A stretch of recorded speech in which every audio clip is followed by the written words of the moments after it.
मध्ये नमस्ते। आजची रेसिपी आहे साबुदाण्याची। बघा इथे साबुदाणा आहे ना, भिजवलेला नाही आहे, तरी ह्याच्या कच्च्या साबुदाण्याची आपण इथे रेसिपी बनवायची आहे। इथे मी 1 वाटी साबुदाणा घेतलेला आहे। इथे साबुदाणा आहे ना मिक्सरच्या भांड्यामध्ये टाकायचं आणि इथे पिसून घ्यायचं। इथे बघा मिक्सरला पिसलेले आहे, छान अशी पावडर झालेली आहे, जसं तांदळाचा पीठ आहे अशी पावडर झालेली आहे। इथे गॅसवर तवा ठेवायचा आणि आपल्याला शेंगदाणे भाजून घ्यायचं आहे। हे मी 1 वाटी शेंगदाणे घेतलेले आहेत, हे छान असं गोल्डन कलरवर भाजून घ्यायचं। इथे शेंगदाणे गोल्डन झालेले आहेत आणि भाजून पण झालेले आहेत, ते इथे काढायचं। इथे शेंगदाणे बघा भाजलेले आहेत छान असं आणि साल पण निघतोय। तर काय करायचं, तुम्हाला नवीन स्टिक शिकवते। असा पेला घ्यायचा आणि असं करायचं, 2 भाग होतात आणि छान असं साल निघून हे कसं 2 भाग होतात पूर्णपणे असं करायचं। इथे पूर्णपणे बघा शेंगदाणे थंड झालेले आहेत। इथे मिक्सरचा भांडा घ्यायचा आणि मिक्सरच्या भांड्यात लावून घ्यायचं। तुम्हाला सालं काढायची तर सालं काढायची आणि नाही काढली तरी पण चालेल। आता ढक्कन लावायचं आणि मिक्सरला हे फिरवून घ्यायचं। इथे बघा मिक्सरला फिरवून घेतलेलं आहे आणि असं बारीक करायचं आहे। इथे आपण वाटण बनवायचं आहे, त्यासाठी मिक्सरचं भांडं घ्यायचं। इथे 1 मोठी मिरची आहे, तिला हाताने अशी तोडून घ्यायची आणि 2 इंच अद्रक आहे, हे मिक्सरला फिरवून घ्यायचं। इथे बघा मिक्सरला छान असं वाटलेलं आहे, नाही एकदम बारीक बारीक आहे, दरदर पिसलेला आहे। इथे साबुदाण्याचं पीठ आहे। इथे आपण शेंगदाण्याचा कूट टाकायचा।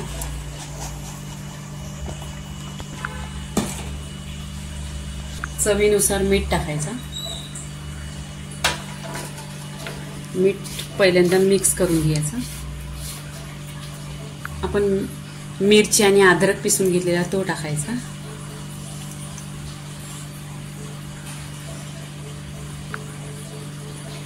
ते भी खूप टेस्टी होते आणि छान होते आणि कच्च्या साबुदाण्याची रेसिपी आहे। तुम्ही लाईक करा आणि शेअर करा आणि सबस्क्राईब करा।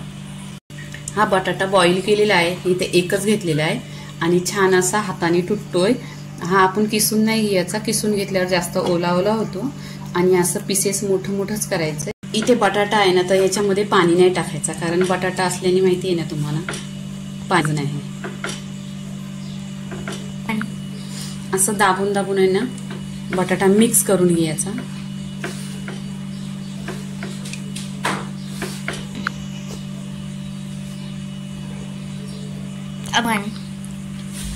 असे मूठ येते वाल्याला असं आलं पाहिजे। इकडे बघ पूर्णपणे त्याला आहे ना मलून मलून घ्यायचं बटाट्याला। आणि तुम्ही माझ्या चॅनलला लाईक नाही केलं तर लाईक करा आणि सबस्क्राईब करा आणि नेहमीच तुम्ही कमेंट करा, कोणती रेसिपी पाहिजे ती कमेंटमध्ये सांगा आणि कशी रेसिपी वाटते माझी।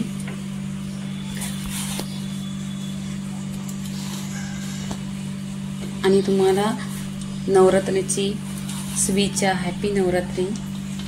आणि तुम्ही मला एवढा सपोर्ट केला आहे, आता तुमच्या सपोर्टची गरज आहे, तर तुम्ही नेहमीच लाईक करा आणि माझा व्हिडिओ बघत जा। इथे बघा असं पीठ हे मळून घ्यायचं आणि ही रेसिपी खूप नवीनच आहे। इथे साबुदाणा आपण भिजवलेले नाही, कच्च्या साबुदाण्याची इथे रेसिपी आहे, म्हणून व्हिडिओला टिप्स करू नका, पूर्णपणे व्हिडिओ बघा आणि रेसिपी काय बनते ती पण बघा तुम्ही आणि कशी वाटेल ती पण कमेंट करा। याच्यामध्ये 1 बुंज पण पाणी नाही टाकायचं आहे, बिना पाणीचे याला पाणी लावायचं नाही आहे। आणि याच्यामध्ये 1 बॉईल बटाटा घेतलेला आहे। इथे पूर्णपणे पीठ असं मळून घ्यायचं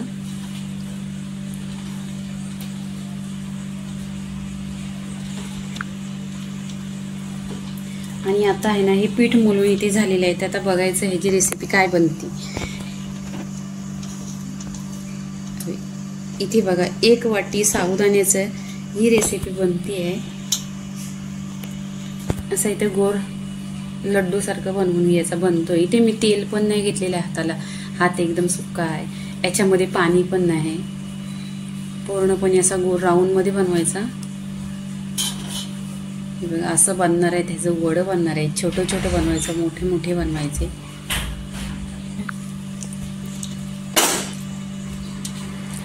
इथे आहे ना मी छोटंच वडे घेणार आहे बनवायला. छोटे बनवा मोठे बनवा काही प्रॉब्लेम नाही, हे एकदम आसानीशी बनतायत. बघा गोल राऊंड मध्ये करायचं आणि त्याला हातावर प्रेस करायचा. तेल गरम केलेलं आहे. आता तेलामध्ये आपण वडं टाकायचं.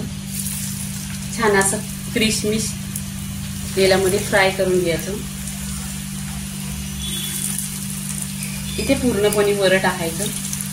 पण इथे बघा पूर्णपणे तेलामध्ये टाकलेलं आहे. आता आपण आहे ना त्यांना पलटी करायची छान असे. बघा गोल्डन कलर होत आलेला आहे.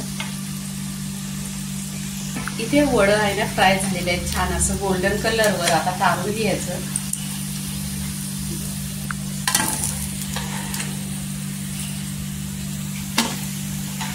इथे बघा असं पूर्णपणे बनवून घ्यायचं. इथे बघा पूर्णपणे पहिले हे वडे काढून घेतलेले आहेत. हे दुसऱ्यांदा टाकलेले आहेत. छान असा गोल्डन कलर आलेला आहे, क्रिस्पी एकदम. इथे आपण हे काढून घ्यायचं. छान असं कुरकुरीत साबुदाण्याचे वडे.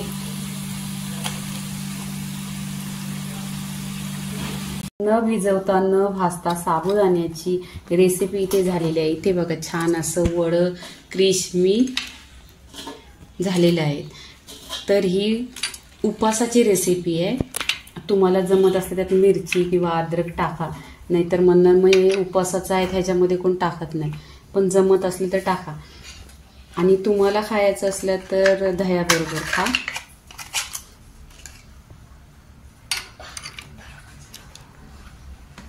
आणि लहान मुलांना तुम्हाला द्यायचं असलं तर केचप किंवा मॅयोनीज ह्याच्याबरोबर द्या. इथे बघा ही मॅयोनीज मी घरीच बनवलेली आहे. माझा व्हिडिओ बघा यूट्यूबवर जाऊन.